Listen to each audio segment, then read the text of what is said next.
హరీష్ రావు బలిపశువు అయ్యాడా? నిజమే. అలాగే ఉంది. ఈ మధ్య తెలంగాణ రాష్ట్ర శాసనసభ ఆహ్, సెషన్స్ చూస్తుంటే నిజంగా పాపం హరీష్ రావు బలిపశువే అయ్యాడు. అంటే కేసీఆర్ అహంకారానికి, కేటీఆర్ నిరంకుశత్వానికి హరీష్ రావు బలైపోయాడు.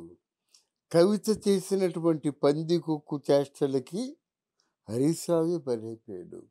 అలా కవిత భర్త చేసినటువంటి ఒక రాజ్యాంగేతర శక్తిగా మారి ఆ వేల కోట్లు దోచుకునే దానికి ఆ రోజు అనుకున్నారు ఇంకొక 5 సంవత్సరాల పాటు వీళ్ళు తెలంగాణని మామూలుగా అంటే రాచరికపు వ్యవస్థలాగా ఏదో వారసత్వపు హక్కులాగా అంటే దబాయించి పాలిద్దాం అనేటువంటి ధీమాగా ఉన్నారు కాబట్టి నిరంకుశంగా అన్ని తప్పులు చేయగలిగారు. ఈరోజు అసెంబ్లీలో వేస్తున్న ఒక్కొక్క ప్రశ్నకు మీరు సమాధానం చెప్పగలుగుతున్నారా? మీరు కుట్రలు కుతంత్రాలు ఇంకా చేస్తే జనంలో చీప్ అయిపోతారు కానీ కేసీఆర్ గారు ఏం చేశారు? నిన్న అన్నారు కదా, రేవంత్ రెడ్డి గారు 80,000 పుస్తకాలు చదివిన అనుభవంతో మాకు సూచనలు ఇవ్వండి. అంటే మంచి ప్రతిపక్షంగా ఎదగండి అని చెప్తున్నప్పుడు ఎవరైనా మాట్లాడగలిగారా? 2, 3 రోజులు మన కేటీఆర్ గారు మాట్లాడారు. కేటీఆర్ గారు మాట్లాడిన దాంట్లో ఎవరు కూడా మా కేసీఆర్ తాలూకు కొనవేటి గోటికి కూడా ఆహ్, తీసిపోరు అని చెప్పేసి ఇట్లాంటి మాటలు మాట్లాడితే అసలు కేసీఆర్ అనేది ఒక పెద్ద అబద్ధం. కేసీఆర్ అంటే ఒక అసత్యం. అది మాటల పుట్ట తప్ప ఆ పుట్టలో పాములుండవు, చేవలే ఉంటాయి. అందువలన కేసీఆర్ మాటలకి విలువ ఉందని మీరు అనుకుంటున్నారా? మాటల మాంత్రికుడు. మాటలతో మూలీ చేసేటువంటి పెద్ద మంత్రగాడన్నమాట. కాబట్టి తెలంగాణ అమాయక ప్రజల్ని తన వైపు తిప్పుకోగలిగాడు కానీ లేకపోతే ఎవరు నమ్ముతారండి? ఎవరు నమ్ముతారండి? నిన్న కేసీఆర్ స్థాయి ఏమిటి? ఈరోజు కేసీఆర్ స్థాయి ఏమిటి? నిన్న కేటీఆర్ స్థాయి ఏమిటి? ఈరోజు కేటీఆర్ స్థాయి ఏమిటి? ముఖ్యంగా బీఆర్ఎస్ భారత రాష్ట్ర సమితి ఏర్పాటు అయిన తర్వాత కవిత గారి తాలూకు వైభవం ఏమిటి? ఎక్కడి నుంచి ఎక్కడికి ఎదిగింది? ఈరోజు కవిత గారి తాలూకు ప్యాలెస్ వాల్యూ ఎంత? ఎక్కడెక్కడి నుంచి ఏమేమి తీసుకొచ్చి కట్టింది? అసలు బీఆర్ఎస్ పార్టీ పూర్తిగా పతనం అయిపోవడానికి గుండె మీద చేసుకొని చెప్పండి. కవిత భర్త కాదు. మరోసారి ప్రశ్నిస్తున్నాను. ఈ బీఆర్ఎస్ పార్టీ పూర్తిగా ఇంత దెబ్బతిన్నదంటే దానికి కారణం కవితకి ఇచ్చినటువంటి అడుసు, కవిత భర్త తీసుకున్న చొరవ, కేటీఆర్ మా తాలూకు పరిపాలన ఎలాగే ఉంటుంది, ఇంకొక 5 ఏళ్ళు ఉంటుంది అనేటువంటి ఒక ఓవర్ కాన్ఫిడెన్స్తో ఉన్న ధీమా, వీటన్నిటిని కూడా హరీష్ రావు కాపాడలేకపోయాడు పాపం. హరీష్ రావు డెఫినెట్గా is a very good leader. కానీ వీళ్ళ తాలూకు బొక్కలన్నీ కప్పేసరికి అక్కడ మట్టి లేదు, బొక్కలే కనిపిస్తున్నాయి. కనుక మట్టి పూర్తిగా తొలిచేశారు, బొక్కలున్నాయి. ఆ బొక్కలు పూడ్చలేరు. పూడ్చేసరికి పుణ్యకాలం గడిచిపోయింది. అది జరిగింది ఇక్కడ.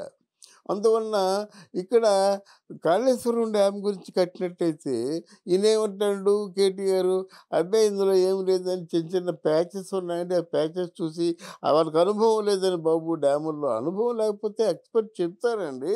ఎక్స్పర్ట్ చేత మీరు చెప్పించండి. దానికి ఎంత కేటాయించారో, ఎంత ఖర్చు పెట్టారో చెప్పండి. వాళ్ళు ఏమంటున్నారు, కాళేశ్వరం డ్యామ్ అనే పేరే పెట్టారు తప్ప ప్రైమరీలే తప్ప అసలు పూర్తి డ్యామేజ్ అయిపోయిందని చెప్తున్నప్పుడు మీరు వినిపించుకోరే? మీరు నిష్ణాతులు కాదుగా, మీరు నిష్ణాతులు కాదు, ప్రశ్నించే వాళ్ళు కూడా నిష్ణాతులు కాదు. ఎక్స్పర్ట్స్ కమిటీని తీసుకురండి. ఉంటారు సీనియర్ ఇంజనీర్స్, వాళ్ళు చెప్తారు. అంతేగాని ఇది కేవలం ఈ నిరంకుశత్వం వల్ల ప్రజలందరి తాలూకు నోళ్ళు మూయించాలంటే కొంతకాలం మూయించగలుగుతారు కానీ ఎప్పుడూ మూయించలేరు. సరే రేవంత్ రెడ్డి అడిగే మరి ఒక ఆటోలు అందరూ వాళ్ళ తాలూకు పొట్ట కొట్టేస్తున్నామని ఆటో వాళ్ళని ముందుకు పంపించారు. ముందుకు పంపించినట్టయితే ఏమన్నారు? ఒక ప్రశ్న వేశారు సీతక్క. మేము ఆటో వాళ్ళందరూ అర్ధాకలితో ఉన్నారని మీరు అంటున్నారు. అయితే ఫ్రీ బస్సులు తిరగడం వల్ల నెలకు ఒక 5,000, 6,000 మిగులుతున్నాయని సాటి మహిళలందరూ అంటున్నారు. ఇప్పుడు చెప్పండి. ఇప్పుడు తెలంగాణలో ఉన్న మహిళలందరూ పండుగ చేసుకుంటున్నారు. రేపు ఆహ్, సమ్మక్క సారలమ్మ జాతరకి బస్సులు ఫ్రీగా తిరుగుతాయి. ఎక్కువ మంది వెళ్ళగలుగుతారు. దాన్ని అంటే బా స్ స్ మహిళలకి ఫ్రీగా బస్సు ఇవ్వడం నష్టం, కష్టం. ఆటో వాళ్ళు బ్రతకలేకపోతున్నారు అని మీరు చెప్పారు కదా! అయితే మహిళలకి ఫ్రీగా బస్సులో తిరగనివ్వొద్దా? చెప్పండి. మీరే చెప్పండి. వద్దంటే మానేస్తాం. ఎక్కడ పెట్టుకుంటారు మీరు తలకాయ?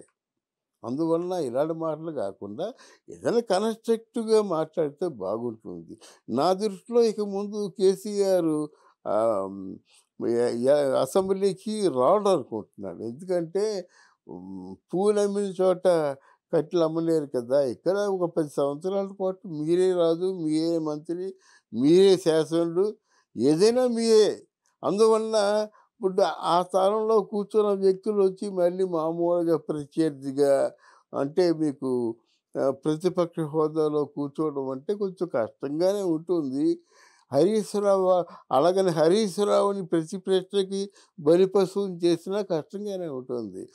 రేపు పొద్దున్న హరీష్ రావు మీద ఉన్నటువంటి ఆ మంచి అభిప్రాయం కూడా తొలగిపోయి బీఆర్ఎస్ పార్టీలో ఎంతమంది ఉన్నా ఓ వేళ మీద లెక్క పెట్టగలిగినటువంటి మంత్రులు కొంతమందే ఉన్నారు.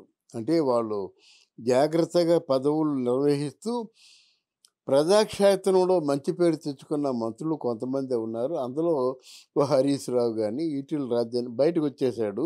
అయినప్పుడు కూడా ఈటెల రాజేందర్ గాని కొంతమంది ఉన్నారు. ఆహ్, సబితమ్మ కొంతమంది ఉన్నారు. వాళ్ళ పేర్లు గుర్తు రాలేదు గానీ మొత్తానికి అంటే బాగా అత్యుత్తమంగా పనిచేసి అసలు బీఆర్ఎస్ అంటేనే హరీష్ రావు, హరీష్ రావు అంటే బీఆర్ఎస్ ఈరోజు. తనొస్తే తనతో 25 మందో, ఒక 50 మందో వచ్చేందుకు సిద్ధంగా ఉన్నారనేది ప్రచారం ప్రజల్లో ఉంది. ప్రజలు అనుకుంటున్నారు. గనక ఇక్కడ ఎంతకైనా ఆయన తాలూకు మంచితనంతో ఏదో డిఫెన్సు ఆడితే ఆట గెలవలేరు. అఫెన్సివ్‌గా ఆడాలనమాట. ఈయనెప్పుడు డిఫెన్స్‌గానే ఆడుతున్నాడంటే అందరూ వదిలేశారు. మొత్తం ఆహ్, ఒక నిర్మానుష్యంగా అయిపోయిందక్కడ. ఒంటరి పోరాటం ఎంత చేస్తాడు? అలాగే ఇక్కడ అసెంబ్లీలో కూడా హరీష్ రావు అనే వ్యక్తి ఒంటరివాడైపోయాడు. నిజాయితీ పరులు బీఆర్ఎస్‌కి పనిచేయరు. హరీష్ రావు తెలుసు. ఒంటరివాడిని అయిపోయానని తెలుసు. తర్వాత తను మాట్లాడుతున్న మాటలకి ఆహ్, అక్కడ ప్రాక్టికల్‌గా జరిగిన అంశాలకి ఎక్కడ పొంతన ఉండదని తెలుసు. కానీ ఎంతసేపు కూడా పార్టీని అంటే అధినాయకుడైనటువంటి కేసీఆర్‌ని వీళ్ళందరినీ కాపాడుకునేటువంటి ప్రయత్నంలో హరీష్ రావు తప్పకుండా 100కి 100 కూడా బలిపశువు అయ్యాడు. ఇక ముందైనా కళ్ళు తెరుచుకొని తన రాజకీయ జీవితాన్ని చక్కదిద్దుకుంటే బాగుంటుంది. మంచి వ్యక్తులు రాజకీయాల్లో ఉండాలి. అంటే ప్రజాక్షేత్రంలో మంచి పేరు తెచ్చుకున్న వ్యక్తులు రాజకీయాల్లో ఉండాలి గానీ, పూర్తిగా పన్నాగాలు, డబ్బులు ఇంకేదేదో చూస్తుండగానే పెరిగిపోయారు కదా! కేసీఆర్‌కి అంతకుముందు ఆస్తి ఎంత, ఇప్పుడెంత? ఇప్పుడు కేటీఆర్‌కి అక్కడ వచ్చే జీతం ఎంత? ఇక్కడ సంపాదన ఎంత? ఎక్కడ కమిషన్‌లెంత?